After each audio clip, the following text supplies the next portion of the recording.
Allez, maintenant il faut que j'aille à Walmart pour me racheter des grosses bouteilles d'eau et des fruits pour le 4 heures. Bon, là c'est plus du tout l'heure du 4 heures, mais pour le reste de la semaine, j'ai besoin d'avoir quelques fruits. Je me suis ramené de la protéine aussi, donc comme ça je mange après l'entraînement, je me prends un shaker de protéines et des fruits. Ah, il va falloir que je tourne. Ça va être compliqué, je suis pas sur la bonne voie. Bon, est-ce que je vais y arriver? Pas sûr. Bon, on va voir. Alors, est-ce que je vais réussir à changer de voie? Ouais. Et ben écoute, ils sont sympas au final.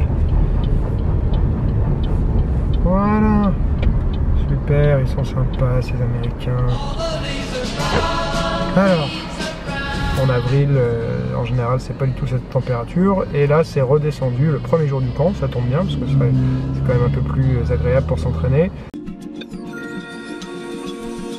On est dans les 20-21 degrés avec du vent et un beau soleil. Même si là, c'est un peu en train de se couvrir, mais voilà, il y a quand même un beau soleil. Donc ça, c'est plutôt sympa. Besoin d'argent.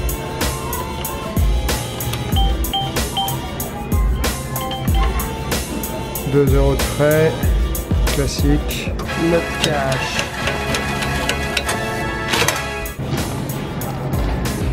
Petite voiture, on prend sa petite voiture panier et on fait le tour du magasin et on n'a pas besoin de se lever comme ça. C'est un vrai truc de feignant. Allez, des fruits. Je vais me reprendre de l'ananas et de la pastèque, c'était bien bon. Je vais m'en prendre 2 des pastèques.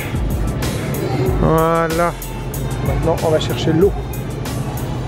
Et ce que j'aime bien, c'est qu'ils ont des grosses bouteilles, c'est ce que je prends en France. Mais je prends des bouteilles de 5 litres en France pour m'entraîner.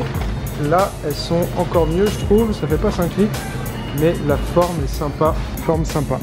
La poignée, pratique. Et c'est 3 litres 78. Et voilà. Il y a ça qui m'a l'air pas mal. Ouais, c'est pas mal. Allez, je vais en prendre une. Je vais pas mourir bête.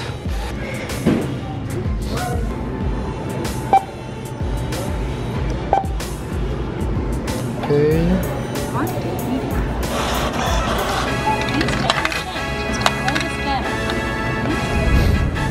Jour 3, c'était quasiment exclusivement du pied-point.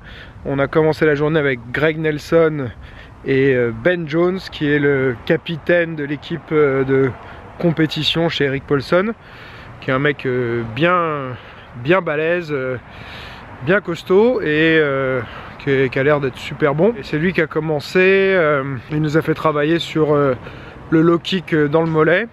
Voilà, qui est la tendance de ces derniers temps dans le MMA. Donc ouais, il y avait des choses vraiment intéressantes à prendre sur comment l'amener. Voilà, plein de petits détails qui font la différence, je trouve. Donc j'ai bien aimé son intervention. On a vu ensuite avec Greg Nelson des choses que je fais bosser moi tout le temps dans mes cours. Les blocages sur middle, le blocage à 2 bras, en mettant l'accent sur le bras opposé à la jambe qui attaque, qui doit vraiment venir bloquer et diminuer l'impact pour pas se faire péter le bras quand on prend un middle kick. Donc ça c'était bien, avec remise du côté de l'attaque. C'est ce que je fais tout le temps moi, c'est vraiment le truc que je trouve le mieux. Il y avait des petites différences avec ce que je fais faire qui peuvent voilà, m'aider un peu à me nourrir pour apporter un peu de variété sur ce que je peux proposer aussi à mes élèves. Dans l'après-midi, il y avait Nicolas Seignac de la Savate, que j'avais beaucoup aimé la première fois que je l'avais rencontré il y a 2 ans. Et donc là, j'étais content de le retrouver. Il nous a fait faire des choses très savates, donc plein d'exercices, des éducatifs de déplacement en cercle pour travailler la réactivité des déplacements et pour nous faire comprendre que lui, ce qu'il demande, c'est d'être en mouvement perpétuel. Donc jamais s'arrêter, tout le temps être en train de bouger. Donc on a fait plusieurs exercices comme ça, des exercices un peu de réactivité aussi, où on essaie de créer un contre-pied chez le partenaire, et au moment où on crée le contre-pied, on va pouvoir envoyer un coup de pied. Puis on a fait des exercices sur des coups de poing aussi, où il y en a un qui faisait que des directs et qui essayait d'attaquer en continu, et l'autre il devait tout le temps essayer de sortir de la ligne, pas rester en face, et puis tout le temps essayer de contrer tout en se décalant à chaque fois sur un côté.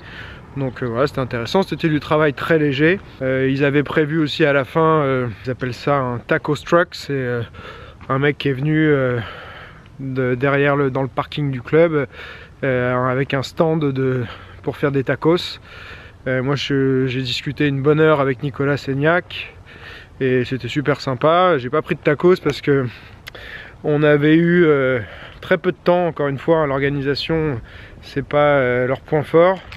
On a eu très peu de temps pour manger, et la sabbat qui est en mouvement constant, j'avais mangé relativement léger, hein, c'était une salade mexicaine, mais c'était, enfin, voilà, ça faisait 380 kcal, donc c'était vraiment pas énorme. Et ben j'ai quand même eu le bide un peu éclaté à bouger autant. J'avais fini de manger je sais pas, 5 minutes avant que ça reprenne, ou 10 minutes avant que ça reprenne. Et après j'avais trop mal au ventre et tout, donc je suis pas resté pour les tacos. J'ai juste discuté avec Nicolas. Il y a un truc auquel j'ai pas participé aussi dans cette journée. Justement, j'ai discuté avec Nicolas Seignac pendant ce passage là. Ils ont fait un entraînement en kimono. Moi le kimono ça m'intéresse pas tellement, et ils ont fait, comme il y avait je sais pas au moins 12 ou 15 ceintures noires je crois, chaque ceinture noire devait présenter une technique de son choix, et donc ça a duré une bonne heure et demie, et ça j'ai pas participé. Voilà, et donc ça concluait la journée numéro 3. Journée numéro 4, on a commencé avec Greg Nelson sur des techniques de lutte. C'est vraiment un bon lutteur. Alors après Greg Nelson, il y avait Tim Tackett du Jeet Kune Do, qui a été un élève direct de Bruce Lee, il me semble. On peut travailler sur plus de choses si on est en mouvement. Je pense que ça va être un de mes nouveaux exercices pour mes élèves. Préparez-vous.